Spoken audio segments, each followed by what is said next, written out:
پر عذاب نازل کیا، اس میں سب سے شدید اور سنگین ترین عذاب جس قوم پر نازل کیا وہ قوم لوط تھی، وہ ہم جنس پرست تھی۔ اللہ کو شدید غصہ آیا کہ اس بستی کو زمین سے اٹھایا، آسمان کی بلندیوں سے لے جا کر واپس نیچے پھینکا اور پھر پتھروں کی بارش بھی ان پر کی ہے۔ تو اسے پتہ چلتا ہے کہ اسلام ہم جنس پرستی کو قطعاً فروغ نہیں دیتا، بلکہ اس کی شدید ترین مخالفت ہے کہ یہ عورتیں نہیں تھیں، ان کو عورت کہنا عورت کی توہین ہے، یہ عورت کی اہانت ہوگی کہ میں اگر ان کو عورت کہوں۔ میں نے ان کے لیے ایک نام آج استعمال کیا ہے، غیر انسانی مخلوق آئی تھی، غیر انسانی مخلوق آئی تھی جو انسانیت کے حقوق کی بات نہیں بلکہ انسانیت کو بھی غیر انسانی ہونے کی دعوت دے رہی تھی۔ اسلام تو عورت کو اتنا مقام دیتا ہے کہ نبی کریم صلی اللہ علیہ وسلم کی بیٹی فاطمہ ایک عورت تھی، جب وہ تشریف لاتی ہیں تو اللہ کے نبی صلی اللہ علیہ وسلم اس کے استقبال کے لیے کھڑے ہو جاتے ہیں تو اور اس کے لیے اپنی چادر بچھاتے ہیں، اپنی بیٹی کو اس پر بچھاتے ہیں۔ اچھا مولانا صاحب، ایک ویڈیو وائرل ہوئی ہے جس میں ایک لڑکی ہے وہ لڑکے کو پھول دے رہا ہے، یہ عورت مارچ کے ان دنوں کی بات ہے، ایک لڑکی لڑکے کو پھول دے رہی ہے، پھر لڑکی اٹھتی ہے اس کو گلے ملتی ہے لڑکے کو، تو اس حوالے سے آپ کیا کہیں گے؟ اسلام نے اس کو فحاشی قرار دیا اور اللہ قرآن مجید میں فرماتے ہیں کہ ان الذین یحبون ان تشیع الفاحشۃ فی الذین آمنوا لهم عذاب علیم فی الدنیا والآخرہ، وہ لوگ جو اہل ایمان کے درمیان فحاشی اور بے حیائی کو پھیلانا پسند کرتے ہیں، ان کے لیے دنیا اور آخرت میں دردناک عذاب ہے، اور لہذا اسلام اس بات کی اجازت نہیں دیتا ہے۔ اسلام کہتا ہے آپ کو کوئی پسند ہے آپ اسے نکاح کریں، نکاح کا پیغام بھیجیں، ان کا نکاح کریں۔ آج سب سے بڑی مصیبت یہ ہے کہ ہمارے معاشرے کے اندر نکاح کو مشکل سے مشکل ترین کر دیا گیا ہے اور نکاح کے مقابلے میں حرام ذرائع جو ہیں ان کو آسان سے آسان تر کر دیا گیا، اور حیا ایک ایسی چیز ہے کہ پاک نبی صلی اللہ علیہ وسلم فرماتے ہیں کہ اذا لم تستحی فاصنع ما شئت، کہ جب تمہارے اندر حیا ختم ہو جائے تو پھر جو چاہے کرو۔ حیا انسان کے درمیان اور جانور کے درمیان ایک فرق ہے، تو ہم یہ کہتے ہیں کہ حیا دار رہو تاکہ انسانیت میں رہو، جب حیا سے نکل کر بے حیا ہو جاؤ گے تو پھر تو تم میں انسانیت کیا، تم جانوروں سے بھی بدتر ہو جاؤ گے۔ وعلیکم السلام ورحمۃ اللہ وبرکاتہ۔ آج آپ یہاں پہ اسلام آباد پریس کلب کے باہر پہنچے ہیں، آج اپنے احتجاج اپنا ریکارڈ کروایا ہے عورت مارچ کے حوالے سے، جو وہاں پہ کچھ نعرے بازی کی گئی تھی، جو گستاخانہ نعرے جو بلند کیے گئے تھے، اس حوالے سے کیا کہیں گے؟ مسئلہ یہ کہ 8 مارچ 2021 کو اسلام آباد کی سرزمین پر جو اسلام آباد ملک پاکستان اسلامی جمہوریہ پاکستان کا دارالخلافہ ہے، اس کے اندر اور ملک بھی وہ کہ جو لا الہ الا اللہ کی بنیاد پر بنا ہے، دو قومی نظریے کی بنیاد پر اس ملک کی تعمیر ہوئی ہے، اس ملک کو بنایا گیا ہے۔ آج اسی نظریے کو پامال کرنے کی کوشش کی گئی ہے اور اسلام آباد کی سرزمین پر 8 مارچ کو عورتوں کے حقوق کے نام پر دراصل وہ اہلیان پاکستان کی عورتوں کو ایک فاحشہ بنانے کے لیے آئی تھیں، اور ایسی عورتوں کو میں آج خطبہ جمعہ میں بھی یہ بات کہی اور ابھی میرے ایک انٹرویو میں بھی یہ بات کہی کہ یہ عورتیں نہیں تھیں، ان کو عورت کہنا عورت کی توہین ہے، یہ عورت کی اہانت ہوگی کہ میں اگر ان کو عورت کہوں۔ میں نے ان کے لیے ایک نام آج استعمال کیا ہے، غیر انسانی مخلوق آئی تھی، غیر انسانی مخلوق آئی تھی جو انسانیت کے حقوق کی بات نہیں بلکہ انسانیت کو بھی غیر انسانی ہونے کی دعوت دے رہی تھی، اس لیے کہ انسان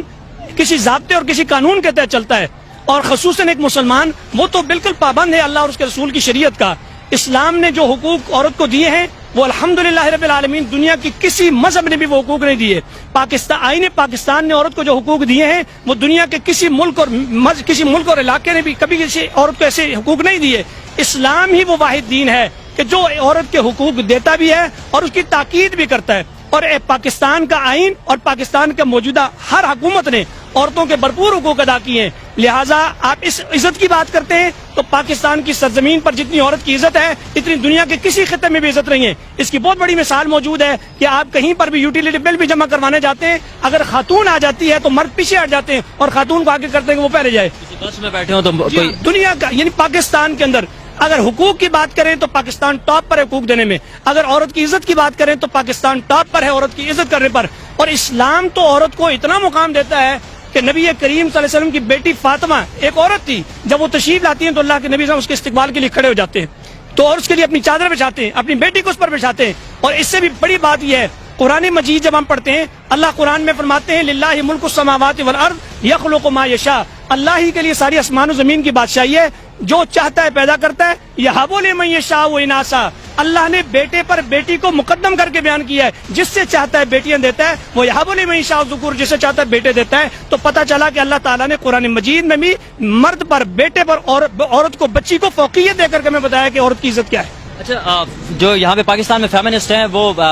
بظاہر اپنے آپ کو اسلام کو مذہب مانتے ہیں، تسلیم کرتے ہیں، اور اسی جگہ پہ وہ نعرے مارتے ہیں کہ نعوذ باللہ ہمیں اللہ سے چاہیے آزادی، ہمیں رسول سے اولیاء سے چاہیے آزادی، تو یہ پھر ایک طرف اسلام کو مانتے ہیں، دوسری طرف ان کے نعرے ایسے ہیں کہ یہ ایک فتنہ برپا کرنے کی کوشش ہے، اس حوالے سے کیا کہیں گے؟ اگر گدھا جو ہے وہ شیر کی کھال پہن لے،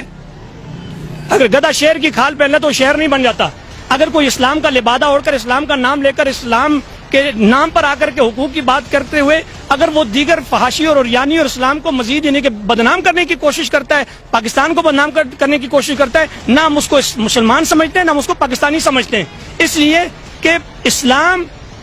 کا وہی حقیقی مسلم ہے، اسلام کو ماننے والا ہے جو اسلام کی تمام تعلیمات کو مانتا ہے، جن کی زندگیوں میں ہمیں کہیں پر بھی اسلام کا رنگ نظر نہیں آتا تو خالی ان کے کہنے سے اسلام نہیں بن جاتا۔ عبداللہ بن ابی بھی اسلام کا نام لیتا تھا اور نبی کریم صلی اللہ علیہ وسلم کے پیچھے نمازیں بھی پڑھتا تھا، لیکن اسلام نے اس کو مسلمان نہیں کر دانا۔ تو یہ وہ اصل میں یہ جتنے لوگ جتنی بھی یہ آئے تھی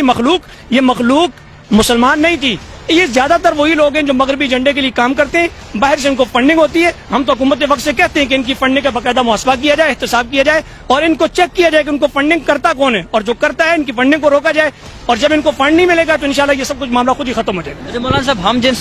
ہم جنس پرستی کی بات کی جاتی ہے، اس حوالے سے اسلام کیا کہتا ہے ہم جنس پرستی کے حوالے سے جو ہومو سیکچولیٹی کا نعرہ ایک یہ لے کے آ رہے ہیں؟ سب سے بڑی بات یہ ہے، قرآن مجید میں اللہ تعالیٰ نے قوم لوط کا ذکر کیا ہے، اور اللہ تعالیٰ کہتے ہیں کہ انہوں نے ایسا کبھی جرم کیا تھا جو اس سے پہلے کبھی کسی قوم نے نہیں کیا، اور اللہ تعالیٰ نے جتنی قوموں پر عذاب نازل کیا اس میں سب سے شدید اور سنگین ترین عذاب جس قوم پر نازل کیا وہ قوم لوط تھی، وہ ہم جنس پرست تھی۔ اس سے بڑھ کر کے کیا ہو سکتا ہے کہ اللہ تعالیٰ تو اس بات کو قطعاً پسند، اللہ کو شدید غصہ آیا کہ اس بستی کو زمین سے اٹھایا، آسمان کی بلندیوں سے لے جا کر واپس نیچے پھینکا اور پھر پتھروں کی بارش بھی ان پر کی ہے۔ تو اس سے پتہ چلتا ہے کہ اسلام ہم جنس پرستی کو قطعاً فروغ نہیں دیتا بلکہ اس کی شدید ترین مخالفت ہے۔ اچھا، عورت جہاں پہ اپنے آزادی کی حقوق کی بات کرتی ہے، مجھے ایکوالٹی چاہیے کاروبار میں، حضرت خدیجہ رضی اللہ تعالیٰ نے کی وہ کافی ساری ہر دفعہ وہ کوٹ کرتی ہیں کہ انہوں نے تجارت کی تھی، دوسری طرف ان کے اوپر فحاشی کا عریانی کا ایک ان کے اوپر ٹیگ لگا ہے کہ وہ ملک پاکستان میں فحاشی پھیلا رہے ہیں، عریانی پھیلا رہے ہیں، اور اس حوالے سے اسلام جو ہے وہ پردے عورت کے پردے کے حوالے سے کتنی وہ تاکید کرتا ہے، کہاں پہ نرمی ہے، اس حوالے سے تھوڑی گائیڈ کیجیے گا۔ اسلام عورت کو قطعاً نہیں کہتا کہ عورت جو ہے وہ کما نہیں سکتی، وہ اپنے گھر والوں کی کفالت نہیں کر سکتی اپنے شوہر کے ساتھ، بلکہ میں آپ کو بتاؤں کہ صحیح مسلم شریف کے اندر حدیث موجود ہے، نبی کریم صلی اللہ علیہ وسلم کے پاس دو عورتیں تشریف لائیں، ایک عبداللہ بن مسعود کی بیوی تھی رضی اللہ تعالیٰ عنہ، اور وہ جب تشریف لائیں تو انہوں نے سیدنا بلال سے کہا کہ اللہ کے نبی صلی اللہ علیہ وسلم سے ہمارے لیے مسئلہ پوچھ کر کے آئے کہ ہم اپنے شوہروں پر اپنے شوہروں کو صدقہ دے سکتی ہیں؟ تو سیدنا بلال نے جا کر یہ مسئلہ پوچھا تو نبی اکرم صلی اللہ علیہ وسلم نے فرمایا کہ جا کر ان کو بتاؤ کہ وہ اپنے شوہروں پر جب صدقہ کرتی ہیں کہ شوہر ان کے غریب ہیں اور وہ خود مالدار ہیں، عورتیں مالدار ہیں، اور وہ اپنے شوہروں پر اگر صدقہ کرتی ہیں تو اللہ تعالیٰ ان کو دو اجر عطا فرمائے گا، ایک صلہ رحمی کا اور ایک ان کو صدقہ کرنے کا ثواب دے گا۔ اس سے پتہ چلتا ہے کہ نبی اکرم صلی اللہ علیہ وسلم کے دور میں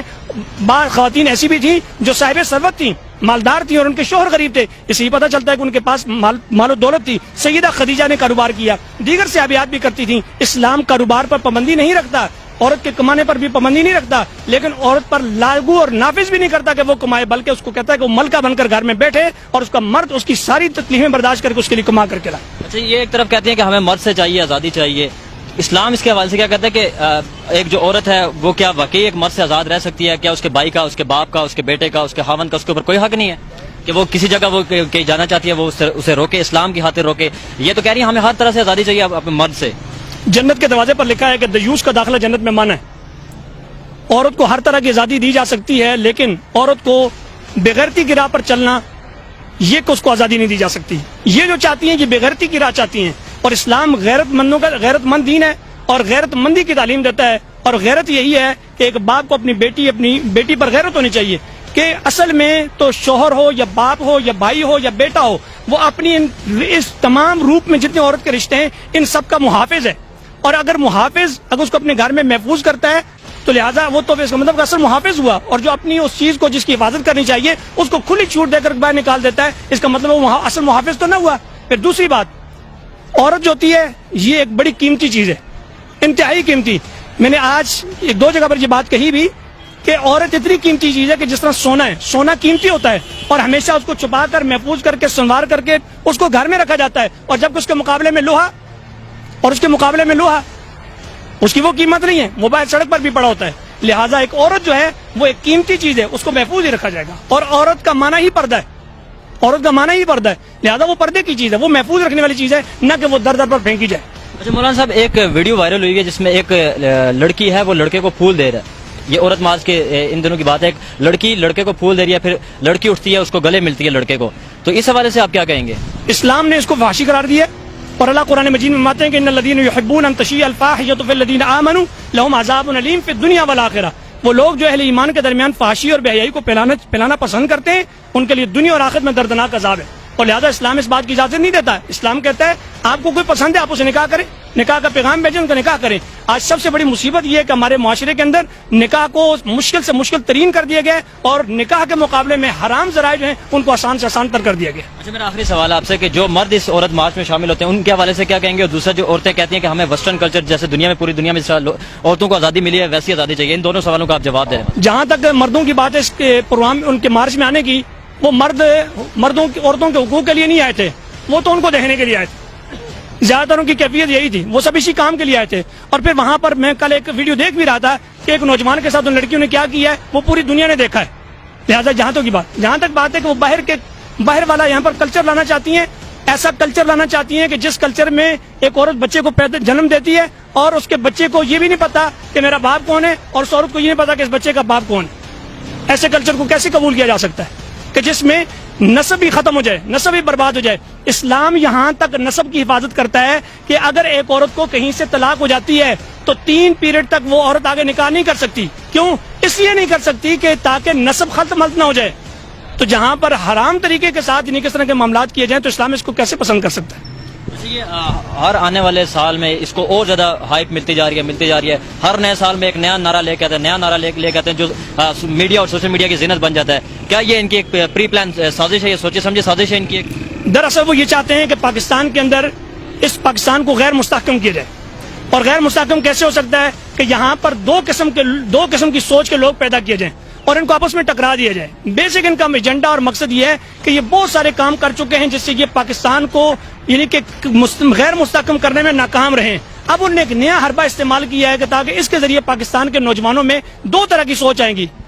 تو جب 2 طرح کی سوچ کا ٹکراؤ ہوگا تو وہ ٹکراؤ پھر سوچ کی حد تک نہیں رہے گا، وہ زبان کی حد تک آئے گا، پھر زبان سے نکل کر کے ہاتھا پائی تک نوبت جائے گی، پھر قتل و غارت ہوگی، اور ملک جو ہے وہ انارکی کی طرف جائے گا۔ ہم حکومت وقت سے کہتے ہیں کہ وہ اپنی ذمہ داری کو نبھائے، اور خصوصاً پاکستان کے وزیر اعظم عمران خان صاحب سے کہتے ہیں جو ہر تقریر کی ابتدا ایاک نعبد و ایاک نستعین سے کرتے ہیں اور اپنے ہر تقریر میں مدینہ کی ریاست کی بات کرتے ہیں، اب ان کو چاہیے کہ وہ اس فتنے کو یہیں پر روکنے کی کوشش کریں۔ اگر یہ فتنہ یہاں پر نہ روکا گیا تو یہ فتنہ کل کو پاکستان کے لیے بہت خطرناک ہو۔ ایک ان کا عورت مارچ والوں کا ایک بڑا لاجک کوشچن ہے کہ جو عورتوں کے ساتھ ریپ ہوتا ہے، بچوں کے ساتھ جو جن سے تشدد یا ریپ ہوتا ہے، اس سے ہمیں چھٹکارا چاہیے، تو اس حوالے سے اسلام اور کیا ان کو صرف پاکستان نظر آتا ہے جہاں پر 2-4 عورتوں کے ساتھ اس طرح معاملہ ہو جائے، 2-4 بچوں کے ایسا معاملہ ہو جائے؟ دنیا کے جا کر امریکہ میں دیکھیں، ایک منٹ کے اندر کتنی عورتوں کے ساتھ سینکڑوں خواتین کے ساتھ ریپ ہوتا ہے، ہزاروں خواتین کے ساتھ ریپ ہوتا ہے، ان کو وہاں پر نظر نہیں آتا۔ پاکستان میں ایک آدھ کیس ہوتا ہے، پاکستان کو بدنام کرنے کے لیے اس کو اٹھا کر کے پوری دنیا کا سوشل میڈیا کی زینت بناتے ہیں اور دنیا کو بتاتے ہیں کہ پاکستان کا چہرہ یہ۔ الحمدللہ پاکستان اس معاملے میں بہت پیچھے ہے، اور یہ جن معاشرے کا ایجنڈا لے کر جس کے ایجنڈے پہ کام کر رہی ہیں، جن کا کلچر لانا چاہتی ہیں، وہاں پر تو یہ چیز بہت بڑی بیماری ہے۔ پاکستان میں تو اگر کوئی اس قسم کا بچے کے ساتھ ریپ ہو یا بچی کے ساتھ ریپ ہو یا کسی خاتون کے ساتھ ہراساں کیا جائے تو الحمدللہ چوک چوراہے میں اگر کسی کو پتہ چل جائے اس بندے نے یہ کیا ہے، پورا شہر امنڈ آتا ہے اس کو مارنے کے لیے۔ یہ تو پاکستان کی سرزمین ہے، اور یہاں پر باقاعدہ اس کے لیے لوگوں کا مطالبہ ہوتا ہے کہ اس کو جنہیں سر عام پھانسی دی جائے۔ اور جبکہ امریکہ اور دیگر ممالک میں جا کر دیکھا جائے کہ وہاں پر تو جج بھی ان کو چھوٹ دے دیتا ہے کہ اگر یہ بندہ یہ کام نہ کرتا تو شاید اس کی موت واقع ہو جاتی، لہٰذا اس نے اس لیے کر دیا، کوئی حرج نہیں۔ مولانا صاحب، عورت مارچ والے آپ سے بہت تنگ ہے، وہ اسی جگہ پہ جہاں آپ کھڑے اسی جگہ سے نعرہ لگا کہ ہمیں ملا سے چاہیے آزادی۔ جی کیا ملا سے کیا آپ نے کیوں نہ تنگ کیا ہوگا؟ مسئلہ یہ ہے کہ ملا سے ان کو اسی تکلیف ہے کہ ملا ان کو غیرت کی راہ پر لانا چاہتا ہے، حیا کا کلچر متعارف کرانا چاہتا ہے، اور وہ بے حیائی کا کلچر بنانا چاہتی ہیں۔ یہ تو 2 الگ باتیں ہیں، اور ملا کی بات یہی ہے کہ علماء یہی چاہتے ہیں کہ اس معاشرے کے اندر حیا کا کلچر فروغ پائے، اور حیا ایک ایسی چیز ہے کہ پاک نبی صلی اللہ علیہ وسلم کہتے ہیں کہ اذا لم تستحی فاصنع ما شئت، کہ جب تمہارے اندر حیا ختم ہو جائے تو پھر جو چاہے کرو۔ حیا انسان کے درمیان اور جانور کے درمیان ایک فرق ہے، تو ہم یہ کہتے ہیں کہ حیا دار رہو تاکہ انسانیت میں رہو۔ جب حیا سے نکل کر بے حیا ہو جاؤ گے تو پھر تو تم میں انسانیت کیا، تم جانوروں سے بھی بدتر ہو جاؤ گے۔ پھر ہم کیا سمجھے کہ جو ملا ہیں وہ ان کے راستے میں ہمیشہ سے رکاوٹ بنے رہیں گے، ان کو آگے جو یہ پروموٹ کرنا چاہ رہے ہیں ہم ان کو، یہ ملا جو ہے یہ ان کے آگے ایک ریڈ لائن ہو جائے گی، اس سے آگے نہیں جاؤ گے۔ اللہ کے فضل و کرم سے ہم اس کے سامنے بند بھی باندھیں گے اور ہمیں آخری حد تک اس کے لیے جائیں گے۔ ماروی سرمد کو کیا پیغام دینا چاہیے؟ بس ان کے لیے یہی پیغام ہے کہ وہ اللہ سے توبہ کریں، رجوع کریں اور استغفار کریں اور اپنے پردے کی زندگی اختیار کریں، اور جو انہوں نے کمائی کا یہ دھندا شروع کیا ہے اس کے ذریعے بھی دنیا میں بہت سارے حلال طریقے کے ذرائع بھی موجود ہیں جن کے ذریعے وہ کما سکتی ہیں۔ اگر وہ بیچاری بہت غریب ہیں تو ہم پاکستان کے سارے لوگ مل کر کے، ہم مدارس کے طلباء مل کر کے ہم چندہ کر کے انشاءاللہ اس کو دے دیں گے، اس کے گھر کو انشاءاللہ چلائیں گے، ہم اس کی کفالت کی ذمہ داری اٹھا لیتے ہیں انشاءاللہ، اگر ان کے پاس مالی کوئی تنگی ہے تو۔ ٹھیک ہے، بہت مہربانی، بہت بارک اللہ۔